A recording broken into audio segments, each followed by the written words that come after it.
Right now, there's a battle raging over who gets to shoot down drones in American skies. And the White House is using these huge global events as leverage to push for what could be permanent, sweeping new domestic surveillance powers. It's a perfect storm of policy, really. You have this, urgent but temporary security need. We're talking about protecting massive global events. And it's just colliding head on with these fundamental questions about who actually holds legal authority over American airspace. Right. The result is, well, you have $500 million flowing to local police, just as the primary federal legal power for proactive drone defense has. Yeah. It's completely vanished. And that is the crucial tension point. It's the core mission of this deep dive. We are unpacking the rapid yet, legally precarious expansion of counter-uncrewed aircraft systems, or CUAS authority, across the U.S. We have sources detailing a massive $500 million grant program, federal legal powers that have officially expired, and a major political clash over whether to permanently grant state and local police the ability to take down drones. A move that key conservatives in Congress are openly calling a massive federal power grab. And the clock is the undisputed driver here. I mean, security prep for the 2026 World Cup and the 2028 Olympics created this legislative pressure cooker for massive new spending. Okay. This led directly to the creation of a $500 million CUAS grant program, and it was funded through a huge appropriations measure that Congress dubbed, and I'm doing air quotes here, the One Big Beautiful Bill. Wait, hold on. One Big Beautiful Bill. Is that the actual name, or is that just like legislative shorthand? It's jargon. It's what industry groups and legislative aides call the massive omnibus spending bill. But the crucial takeaway is that this huge funding package designed for drone threats, it started flowing after the most important federal CUAS authorities for the DOJ and DHS expired, midnight, September 30th. So Congress just failed to pass the extension. You just failed to pass it. Yeah. That irony creates this enormous risk. You've got critical infrastructure, airports, stadiums, federal buildings that are, you could argue they're more vulnerable now than they were last year. For sure. Because the federal government lost its clear legal authority to proactively step in. And yet, at the same time, the executive branch is pouring $500 million into equipping state and local partners. Exactly. And that gap is why the White House is putting so much pressure on Congress right now. They want to attach this draft legislation, this broad CUAS authority, to the must-pass National Defense Authorization Act, the NDAA. They need that permanent fix. And that's where the political fight just ignites. Yeah. Right? Senator Ted Cruz, specifically, he sees attaching these sweeping new domestic surveillance powers to a defense bill as, quote, extremely problematic and a clear case of federal overreach. Yeah. Okay, so let's unpack this. We need to look at how the federal government is trying to build capacity administratively, handing out cash and training, while fighting this desperate legislative battle to secure permanent centralized power. To really get the reaction, you have to appreciate the scale of the threat. I mean, unauthorized drone use isn't a static problem, it's exponential. Our sources show that stadium drone incidents jumped from just 67 in 2018 to a staggering 2,845 in 2023. Wow, that is a massive operational headache and a real security concern. It is. And that jump isn't just a nuisance. It highlights these severe vulnerabilities in major cities. We all saw the chaos from the 2018 Gatwick Airport incident. Drones shut down a major international hub for days. Right, and closer to home there was that 2022 disruption at Reagan National Airport in D.C. These are the exact examples the White House points to when they're justifying this rapid, massive spending. And their response is hysteric in its size. The White House Task Force for the World Cup, working with industry groups, announced this $500 million CUAS grant program. It's specifically to combat illegal drone activity. What's really fascinating here is how the money is phased and targeted. Yeah. It makes these global events the immediate priority. The first half of that money, $250 million, is explicitly funneled to areas hosting these major events. Yep. The 2026 FIFA World Cup, the 2028 Olympics, the America 250 celebrations, and of course, the perpetually sensitive National Capital Region. And the stated goal, according to Andrew Giuliani, who's the executive director of the White House Task Force for the World Cup, is to ensure the 11 host cities are, quote, fully prepared and connected. To protect their venues and cities. Exactly. The rest of the money, the other $250 million, that rolls out later in 2027 to all states and territories to build out that broader national detection and response capacity. So that $500 million flowing through DHS really cements this as the largest domestic counter-drone deployment in U.S. history. This capacity building is happening now, driven by this urgent calendar. But the speed just highlights the big contradiction. The money is flowing, but who is actually legally allowed to use the most effective tools? And that brings us right to the huge legal hole we mentioned. The core federal CUAS authorities for the DOJ and DHS, the ones granted under the FAA Reauthorization Act of 2018, they expired on September 30th. It's so critical to understand the difference between detection and mitigation here. Okay, so let's nail that down. What's the practical difference for, say, an FBI agent on the ground? Detection means they can see it, they can track it, maybe identify the operator. But mitigation is the proactive part. It's the ability to jam it, take control of it, shoot it down, disable it. That's the power that vanished in September. That's the power that vanished. That's a huge distinction. So federal agencies can see a malicious drone flying over a stadium, but they technically lack the explicit proactive authority to stop it before it does something. They're flying blind, defensively. Exactly. Because Congress didn't pass an extension, the FBI, the Marshals, DHS, they're left with detection and, investigating after the fact. They lost the critical immediate mitigation power. So are they completely powerless, or is there any kind of authority left? It's a mixed, fractured legal mandate now.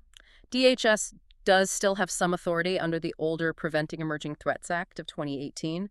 This lets them counter credible threats to specific covered facilities or assets. Okay, covered facilities. And crucially, they can support state and local law enforcement at mass gatherings, but only, and this is the key part, only upon the request of a state's governor. That upon request part makes any federal help highly conditional. So they can act near a covered federal building on their own, but at a random stadium, they have to wait for the state to ask for help. And if you connect that to the bigger picture, the federal government's ability to defend against these threats is fragmented. It's dependent on state permission in a lot of key scenarios. This conditional status is precisely why the White House either needs a new law or an administrative workaround. And since Congress failed to act, the executive branch rolled out that administrative backup plan. And this is where we see the government building its capacity on the ground without waiting for legislative approval. They're training and effectively deputizing state and local law enforcement. That's the key mechanism. They are turning local police into quasi-federal assets for this one specific task. Officers get specialized training at the FBI's National Counter-UAS Training Center. It's called the Schoolhouse down in Alabama. Right, that was started under a Trump executive order. That's the one. So how does a local cop become a federal deputy for this? What actually changes for them legally? After the training, the Department of Justice formally grants those officers the authority for counter-drone work. What this deputization does is it provides them with the federal legal shield that they otherwise lack. Because they can't interfere with federally controlled airspace on their own. Exactly. So by deputizing them, the federal government is essentially loaning them its own expired or at least conditional mitigation authority. Andrew Giuliani explicitly called this a necessary backup plan if Congress doesn't pass a law. So this is the executive branch trying to fill a national security gap through administrative action. And this is where the conservative critique becomes laser-focused. The executive branch is using massive grants, that $500 million, and this administrative workaround to extend federal power to local police without permanent legislative consent. It raises serious accountability concerns, federal control over state assets, federal strings on everything. But wait, if state and local police want this authority, why is Senator Cruz calling it a federal power grab? Isn't the point that the feds are making them wait? That's the clever nuance of it. Local law enforcement wants the power, but they want independent statutory authority. They want to be in control. This deputization strategy means the federal government still dictates the rules of engagement, the tech they can use, and ultimately it controls the power. It shifts the balance of control over local airspace to Washington. Even if local hands are on the controls, yes. So this administrative backup plan is running in parallel with the main legislative push. Because, the White House knows deputization is temporary and probably legally fragile. Right. So they're intensely pressuring Congress to attach that sweeping draft legislation to the NDAA to make CUAS authority permanent. And this proposal goes way beyond just reauthorizing the old federal powers. It specifically expands mitigation authority to state and local law enforcement. That's a power only federal agencies have held until now. And on top of that, the legislation would grant DHS and DOJ vast new power to take counter-drone measures for new categories of targets. The old authority covered airports and federal facilities.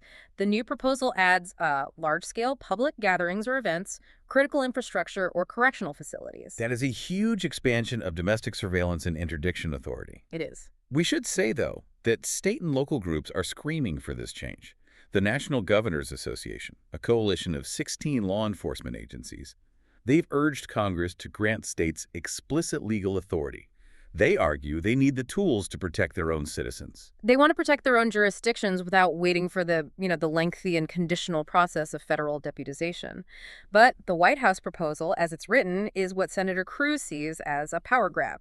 He argues it grants too much leeway to federal security officials to designate, monitor, and potentially override local actions. So, what does this all mean for you, the listener? The debate is really about who gets to control the airspace above your city. Is it the federal government dictating terms via deputization and huge grants? Or should state and local agencies get independent, permanent authority to manage threats in their own backyards? The fear is that the executive branch is leveraging the temporary security needs of the World Cup to permanently centralize domestic counter-drone authority in Washington. And whenever these kinds of security powers get expanded, the question of civil liberties has to be front and center. I mean, we're talking about dual-use technology here. Absolutely. Civil societal advocates, the ACLU, the Electronic Frontier Foundation, they're very vocal, arguing that any CUAS law has to include robust safeguards to prevent mission creep. And they want very specific protections, not just vague principles. First, they want strong and explicit safeguards for First Amendment protected activities. There's a real fear of these systems being repurposed. If you install a high-powered detection system near a stadium for a game, is it also monitoring the park 3 blocks away where citizens hold political protests every week? That's the exact tension point. Other key demands include total transparency, detailed reporting on all CUAS activities, a requirement to use the least invasive methods possible, and, real due process for people affected by improper actions. They worry about this leading to law enforcement having basically de facto authority to take down any drone they want. We should remember that even under the expired federal authority, agencies did have some mandated protections. They had to ensure consistency with the First and Fourth Amendments, and they had a strict rule to limit retention of collected data to just 180 days. Unless it was required for an ongoing investigation. Right. But that raises a big question. When this authority is potentially handed down to thousands of local police agencies, will those stringent, federally mandated safeguards like the 180-day data limit actually be maintained? And that's the fear from the political opposition, that expanding this authority without clear, explicit, and permanent legislative limits will give law enforcement powerful new surveillance tools that just lack effective checks and balances. So to recap, we've tracked $500 million flowing out the door to secure the 2026 World Cup, even though the legal foundation for federal drone mitigation expired months ago. We covered how the White House is using administrative deputization and grants as a temporary workaround while pushing for permanent, broad legislative authority. And facing serious political opposition concerned about federal overreach and the centralization of power. This is a textbook example of leveraging a critical moment. When national security events like the World Cup or the Olympics create an urgent funding stream and political leverage for new domestic powers, history shows those powers rarely shrink once the event is over. The capacity gets built, the funding is secured, and the system just becomes normalized. So you really have to consider whether the security infrastructure being built today with emergency funds and temporary deputization will simply become permanent, centralized domestic surveillance infrastructure tomorrow, regardless of what Congress ultimately decides. The choice Congress is making now isn't just about drones. It's about permanently restructuring who controls the skies above every American city.